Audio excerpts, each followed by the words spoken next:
Hello students, welcome to your science class. Today we will discuss about basics of chemistry.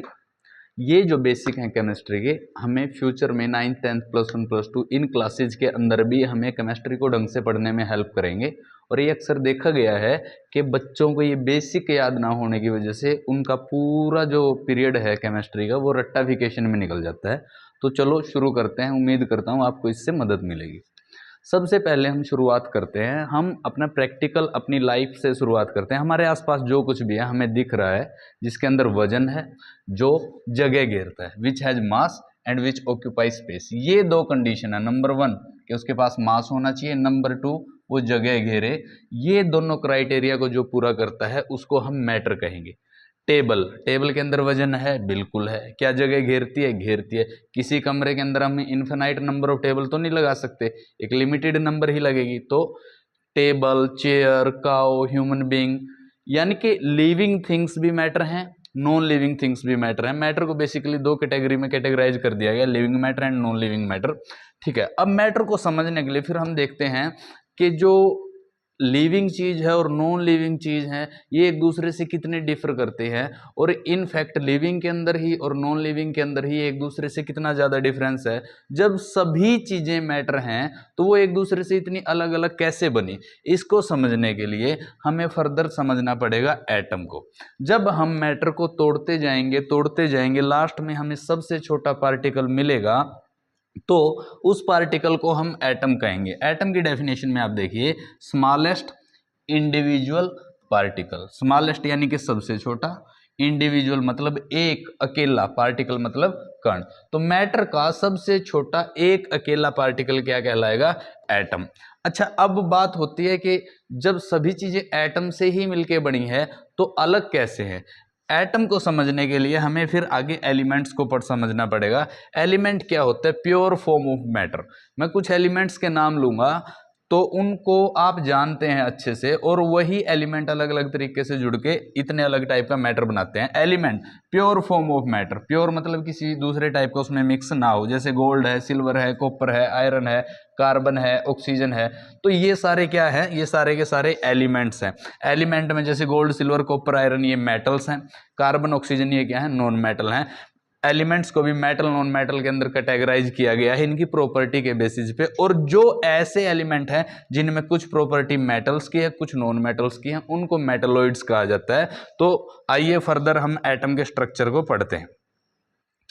तो ये जितने भी सारे के सारे एलिमेंट हैं, इन एलिमेंट्स को बनाया है किसने? एटम ने। एक एलिमेंट का एटम दूसरे एलिमेंट के एटम से अलग है, और एटम के स्ट्रक्चर को समझना इस टॉपिक पे आगे बढ़ने के लिए बेहद जरूरी हो जाता है। तो अब हम पढ़ेंगे composition and structure of an atom. Composition, किन किन चीजों से मिलके वो एटम बनता है, स्ट्रक्चर, और उस एटम के अंदर वो चीजें कहां कहां किस तरीके से अरेंज है, ये पढ़ेंगे हम composition and structure of atom के अंदर। स्ट्रक्चर को फर्दर हम यहां पे देखते हैं। स्ट्रक्चर के अंदर आप पाएंगे कि सेंटर में न्यूक्लियस होता है। एक एटम के सेंटर में न्यूक्लियस होता है, और उसके अराउंड सर्कल की फॉर्म में, लाइक जैसे सन के अराउंड प्लेनेट हैं, ऐसे ही सर्कुलर ऑर्बिट्स होते हैं एक एटम के न्यूक्लियस के अराउंड। सेंटर में न्यूक्लियस है और साइड में क्या है? ऑर्बिट। इनको शेल भी बोला जा सकता है। ठीक है, कंपोजिशन मिलके किस किस से बना है?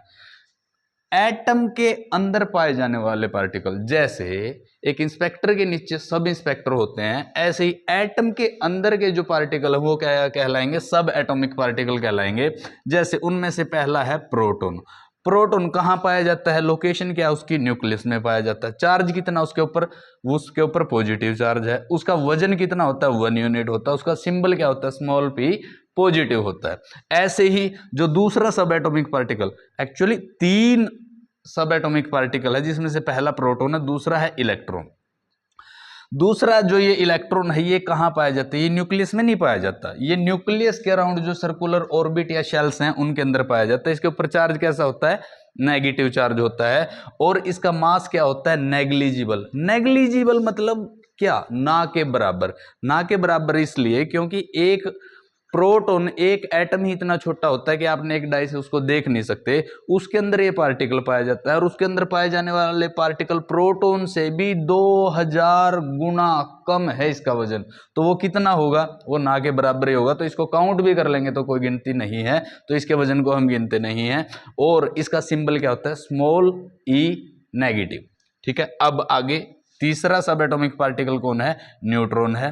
न्यूट्रॉन कहाँ पाया जाता है, बिल्कुल प्रोटॉन की तरह ये भी कहाँ पाया जाता है, न्यूक्लियस के अंदर पाया जाता है। चार्ज इसके ऊपर कोई चार्ज नहीं होता, proton positive charge, electron negative charge और न्यूट्रॉन नो चार्ज। और इसका मास कितना, इसका मास बिल्कुल उतना ही है जितना प्रोटॉन का था। कितना था, 1 यूनिट मास था। और इसका सिंबल होता है स्मॉल एन। अगर आप यहाँ पे देखेंगे, यहाँ भी मैंने साइड में लिख रखा है कि न्यूक्लियस के अंदर कौन पाए जाते हैं, पी पॉजिटिव यानी प्रोटॉन एंड एन न्यूट्रॉन। और ऑर्बिट्स के अंदर क्या पाए जाते हैं, ऑर्बिट के अंदर पाए जाते हैं आपके इलेक्ट्रॉन्स पाए जाते हैं। अब ऑर्बिट को है ना हमने नाम दे रखा है KLM। के होता है पहले नंबर, न्यूक्लियस की तरफ से चलते हैं तो जो पहले नंबर का शेल आएगा वो के, जो दूसरे नंबर का आएगा वो एल, जो तीसरे नंबर का आएगा वो एम।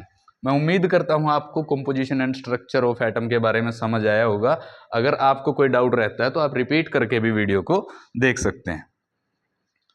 अब आगे, अब होता है एटॉमिक नंबर, एटम का नंबर। जो हम एटम पढ़ते हैं, गोल्ड का एटम अलग होगा, सिल्वर का अलग होगा, ऑक्सीजन का अलग होगा, हाइड्रोजन का अलग होगा, हीलियम का अलग होगा। तो एक एटम दूसरे एटम से अलग कैसे है, ये एटम हाइड्रोजन का ही है। ये आप मुझे 1 किलो आयरन के बदले 1 किलो गोल्ड तो नहीं दे सकते, क्योंकि वो अलग अलग चीज है, वो एक दूसरे से डिफर करते हैं। कैसे डिफर करते हैं, वो डिफर करते हैं उनके एटॉमिक नंबर की वजह से। एटॉमिक नंबर क्या होता है, it is the number of proton found in the nucleus of an atom.